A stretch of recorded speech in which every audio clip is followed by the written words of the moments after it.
On the surface, James Gunn's Peacemaker is a violent superhero comedy.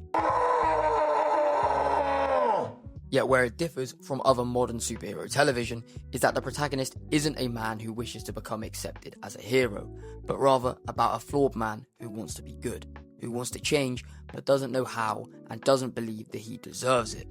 To me, it is this element of tragedy that makes Peacemaker one of the most compelling modern superhero TV characters of all time. And so in this video, I'll be discussing just how tragic Peacemaker is and how the show makes it work so well. One of the strongest elements of the show is its humour.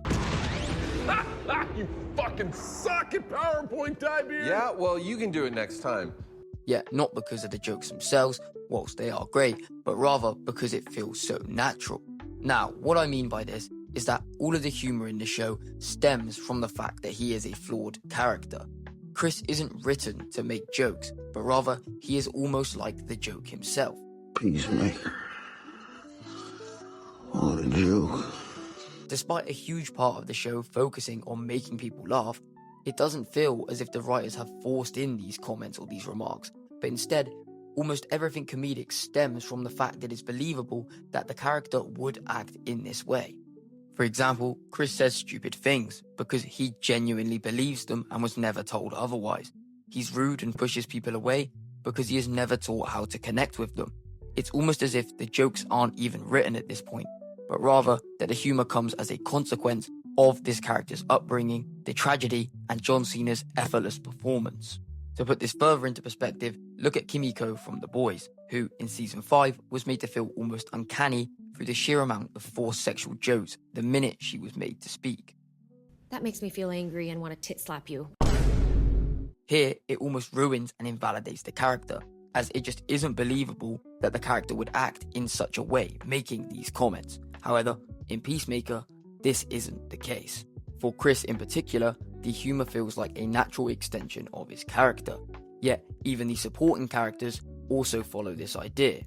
Just in the main group of the 11th Street kids, nobody feels like they're there to be funny. They're just dysfunctional people reacting to the insane situations they're in and the insane people they're surrounded by. Dude, I didn't mean to put your father in prison. Then why'd you put him there, you fat fuck? Because I couldn't think of anybody else. What about Ariana Grande or Drake? What? However, it isn't just the humour that demonstrates just how well the tragic elements of Peacemaker work.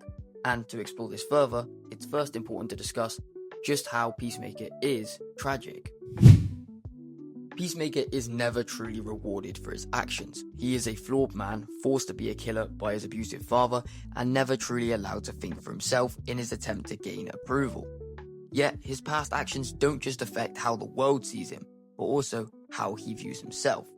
He's a man who wants to change, but in doing so, doesn't even believe that he deserves to change because of what he has done. Now, whilst the show itself does make it seem more or less as if the world is against Peacemaker, in the finale of Season 2, Adebayo makes a great point that sheds light onto his biggest flaw, that being that he fails to listen or trust himself. Season 2 as a whole does a great job at representing this, through Chris's internal conflict, as it demonstrates that almost all of the negative things that happen to him throughout the show come as a consequence of failing to think for himself and following others' orders, even when he knows that they are wrong. For example, his father shaped him into the killing machine that he is today.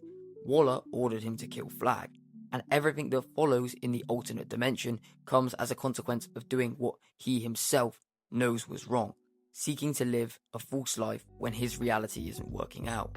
Even the action in this show reflects Chris's struggles, as unlike most superhero shows, Peacemaker rarely looks effortless. He falls, he gets hurt, he makes mistakes, and barely scrapes through situations alive.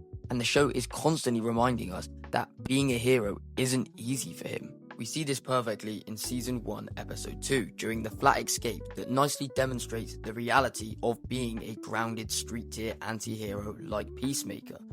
At no point does this escape feel easy. This is something that is hugely brushed over and rarely acknowledged in other superhero media, yet here it is made a huge deal, as it should be.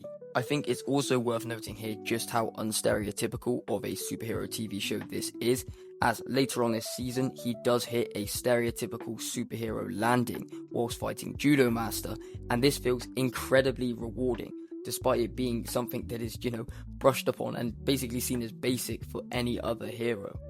His difficulty to change is again demonstrated very nicely in Season 2, Episode 1, as at this point, we as an audience view Peacemaker through a very different perspective. He has just saved the world through Project Butterfly, and the world now knows it.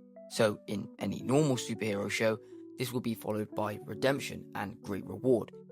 Yet again here, we are reminded that the world is cruel. We are reminded that even though Peacemaker wants to change and struggles with changing himself, the world isn't just going to allow it either. The world won't forget what he used to be.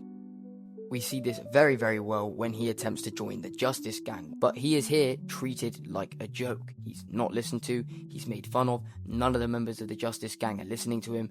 It just proves again just how hard it is for him to change when the world doesn't even really allow him to either. Now, with relation to the fact that it seems that the world still remembers who he was and are struggling to forgive him or see him in a different light, this is where the so-coined 11th Street Kids, the main group of characters, come in beautifully. As unlike the rest of society who, call him useless, each member is flawed themselves and they are aware of it. This cast is almost like one huge broken dysfunctional family, with each member actually seeing Chris for who he truly is. None of these members of the group are stable, none of them are normal in any way, but they are the first people who see Chris as more than just a joke. They see him as a person, and that's what makes them matter to him. Now, before we close off, I believe that it is actually this relationship and this sort of tragic element that makes the ending of Season 2 also work so well. Now, a lot of people on the internet were not happy with this. They criticized the pacing, they thought it felt like nothing really happened and that it was more focused on, emotional closure, but I actually liked that. I like the fact that this ending focused on emotional consequence, that Chris doesn't actually get a clean redemption arc, but actually he gets something a lot more meaningful. He gets a moment where he's finally accepted by somebody that he actually cares about. There's no real big victory here, there's no perfect resolution. Chris is just finally accepted by somebody that he actually cares about, which I think is more valuable than him being viewed as a hero. Which again, of course, the show then decides to remind us that life isn't easy. It's not easy, especially not for Chris Smith. So with all of that in mind, I think that is what makes Peacemaker stand out to me. This is what makes Peacemaker one of my favourite modern TV superhero shows ever. And that is because it isn't about becoming perfect. It's not about somebody that is a great hero, but rather about somebody who keeps trying anyway, even though himself and everybody around him tells him that he shouldn't. And that's why Peacemaker is way deeper than you thought.